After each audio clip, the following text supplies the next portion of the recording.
My Lord and my God, I firmly believe that you are here, that you see me, that you hear me. I adore you with profound reverence. I ask your pardon for my sins and the grace to make this time of prayer fruitful. My Immaculate Mother, Saint Joseph, my Father and Lord, my guardian angel, intercede for me.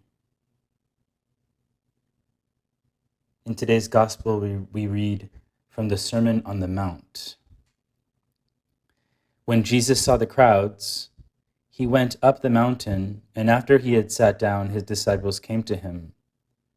He began to teach them, saying, "Blessed are the poor in spirit, for theirs is the kingdom of heaven. Blessed are they who mourn, for they will be comforted. Blessed are the meek, for they will inherit the land. Blessed are they who hunger and thirst for righteousness, for they will be satisfied.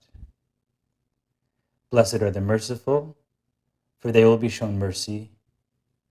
Blessed are the clean of heart, for they will see God. Blessed are the peacemakers, for they will be called children of God. Blessed are they who are persecuted for the sake of righteousness, for theirs is the kingdom of heaven.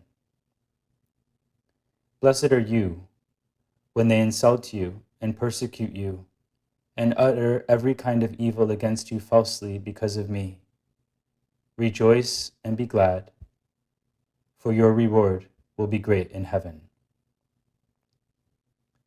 We recognize this text so easily, what we call the Beatitudes, this list of what it means to be blessed. Beatitude from the Latin beatitudo, which means happiness, blessedness. The Greek for this word blessed is makarios, which in addition to meaning blessed or happy, implies a sense of being fortunate, lucky. And I think we know this implicitly when we use the word blessing in our normal conversations. I remember when we were children in my family, we liked watching the old movie White Christmas with Bing Crosby and Danny Kaye. And the music from that musical is by Irving Berlin. And there's a great song, which is not as well known as the famous song White Christmas, which is called "Count Your Blessings Instead of Sheep." And Bing Crosby sings it, and it's used in the film.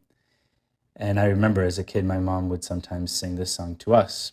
And the refrain goes like this: "If you're worried and you can't sleep, just count your blessings instead of sheep, and you'll fall asleep counting your blessings." The word blessing, makarios, those good things that bring us joy, that make us fortunate, lucky. And so we can reread these Beatitudes, the gospel for today, keeping in mind that meaning. When you say, "Blessed are the peacemakers, blessed are they," it's how lucky are they? How fortunate are they? So for example, "Blessed are the poor in spirit." We might say, how lucky you are to be poor in spirit. How lucky you are. How fortunate you are if you're not addicted to material things. Those who are living in holiness are those who are most free, most liberated from the shackles of sin, of richness. And therefore, they are lucky, they're fortunate, they're blessed.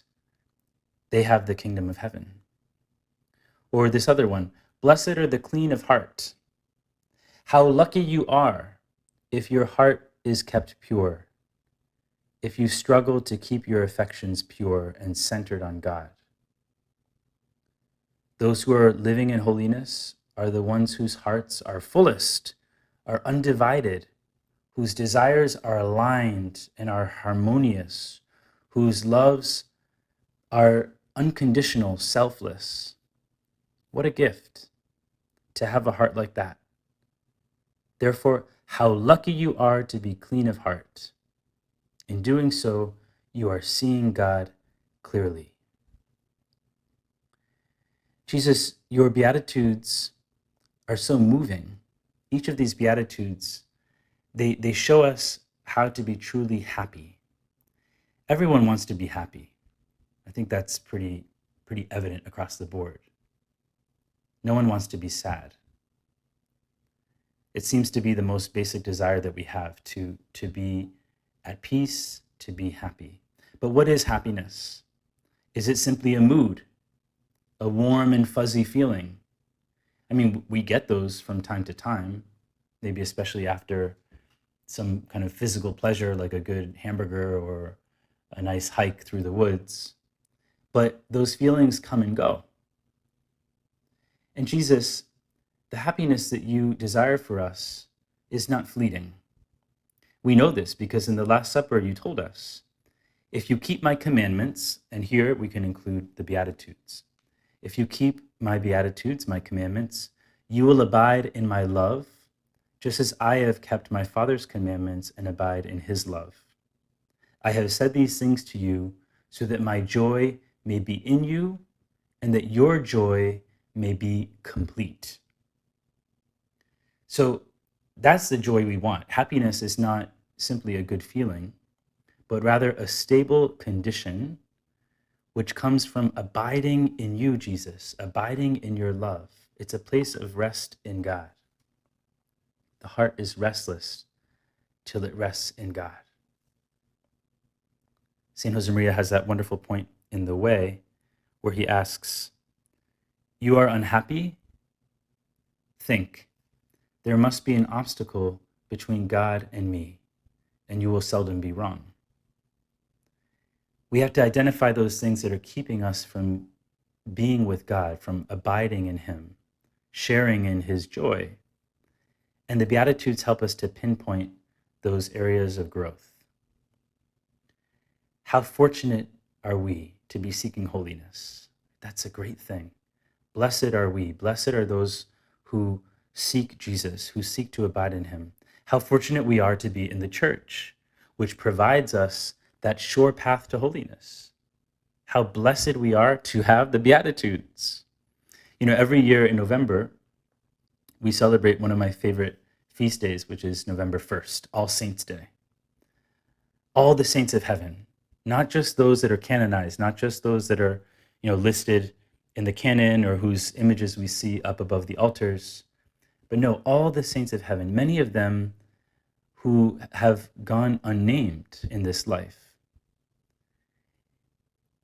but who have lived the Beatitudes and who have discovered and, in a sense, received and rejoiced in the joy of Jesus, the happiness of Jesus.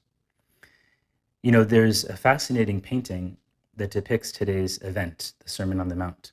It's by Karoli Ferenczy. I think my pronunciation is bad. He was a Hungarian painter from the late 19th century. If I can figure it out, I'll put the painting up in the app for 10 Minutes with Jesus.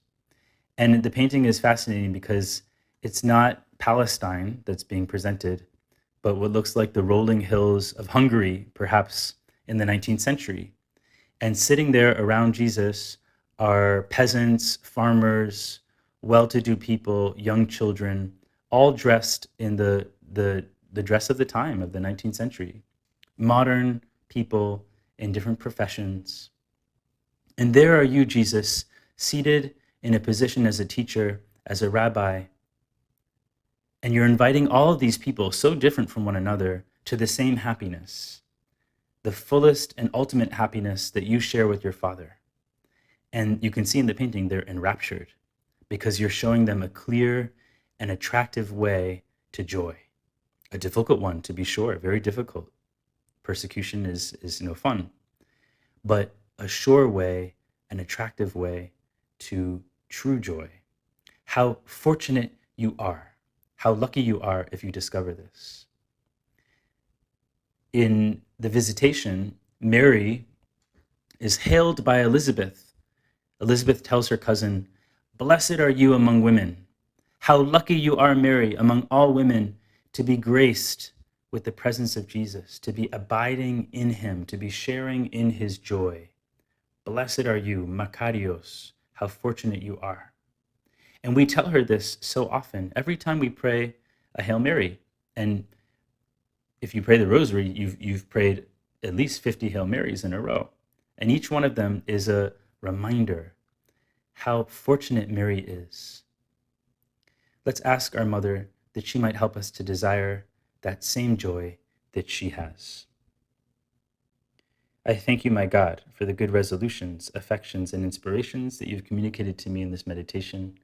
I ask your help in putting them into effect. My Immaculate Mother, Saint Joseph, my Father and Lord, my guardian angel, intercede for me.